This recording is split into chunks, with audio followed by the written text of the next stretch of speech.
Hello and welcome to another Rover Sport YouTube video.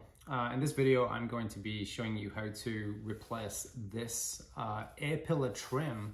In this case this is off the driver's side of my US L320 2013 Range Rover Sport Supercharged, but this is actually going to be pretty much the same procedure for any Range Rover Sport, plus I believe also some of the LR4s and things like that.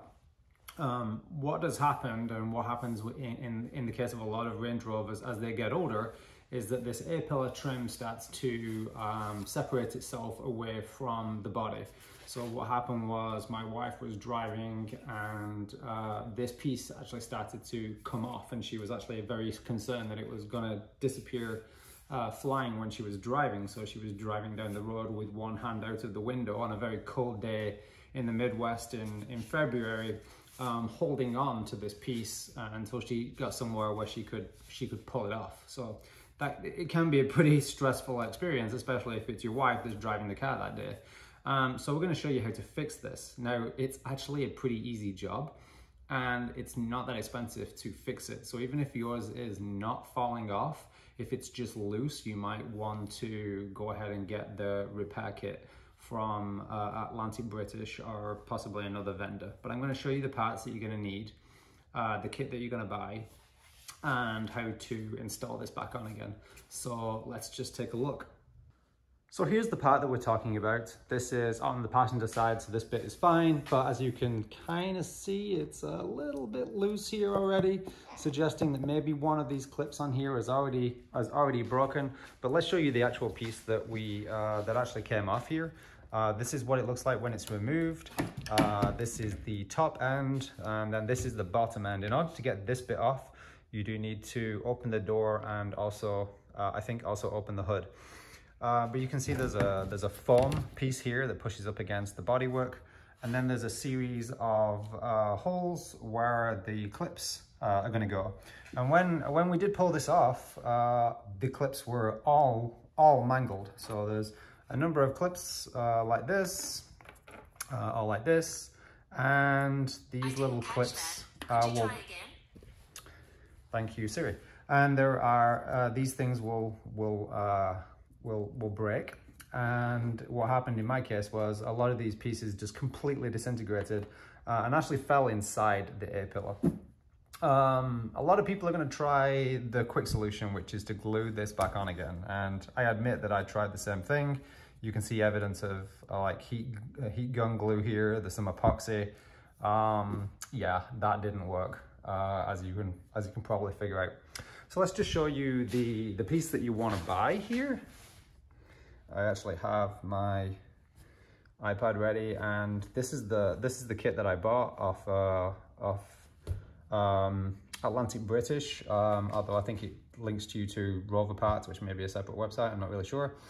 But the kit was $18, so with delivery it was like $20. And you can see here all the years that this kit will fit. So this kit fits a lot of vehicles. So let's take a look at what you get in the kit. You get the small little envelope, and you get these little clips, which we're going to put on.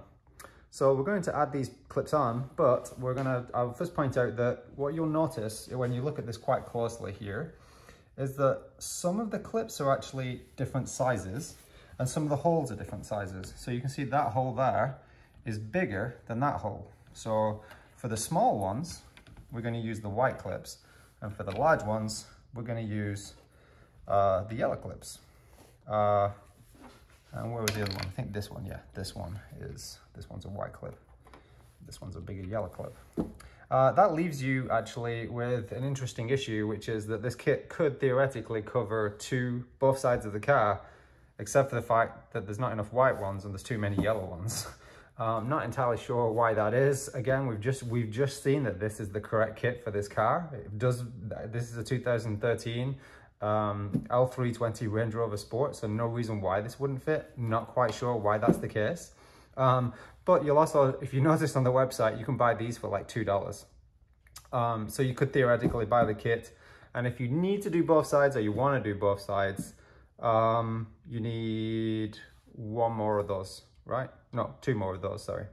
And then you'll end up with a bunch of redundant yellow clips, but you know, whatever. It's only a $20 kit. For this job, I might use my headlight. I'm really liking these headlights. They're really handy. This one is like a really cheap one off Amazon, but they do a great job. Let me just show you. These things are pretty bright and super for working on cars because they sit close to your head. So unlike the older ones that maybe had like a large like headlight unit, which would bump if you're underneath the car, it would bump into stuff, and or because it was heavy, it would fall off your head. These ones are really lightweight, super lightweight. Batteries don't last as long, but they're super bright.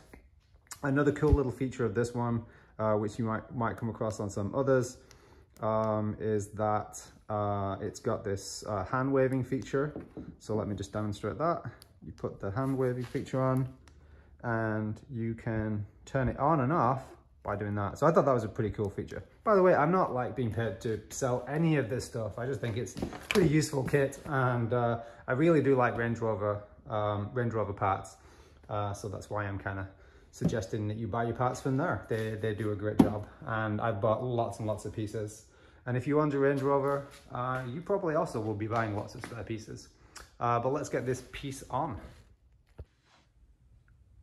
Okay, so nearly done. The last thing I just did was put on these clips. I have to say that putting on these little white clips turned out to be a real pain and took me way longer than it should have done. Basically, the white clips just don't fit very well into the little slots. I've got this one on probably backwards, but I guess I don't really care at this point because it was so hard to get in, it's not likely coming out. This one I managed to get in, but I actually broke part of the tab because I was literally having to hammer these in. I put oil on them, which didn't help. I ended up filing down little bits of the plastic to get them to fit in properly.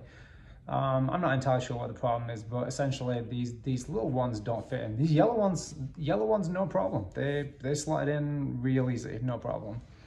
One last thing is, you might remember that in the packet there came these little black tabs, and I wasn't quite sure what these were for. But after lining everything up here, I see that there are two holes. One here, and make that one hole. There is one hole because this one actually does have a little catch. So one for one side, one for the other side. So I'm gonna pop this on right now, see if I can do this one-handed. There we go, so pop that over there. And I've checked to make sure these line up. So it should just be a case of pushing them on and clipping down. One thing I do want to point out is that the kit does not include the big black plug, or not big, but the black plug at the bottom that's different from the rest. Didn't include that, and unfortunately it looks like I've lost it, so I'm going to have to find an alternative. But we should just be able to put this in and line up all the plugs, and then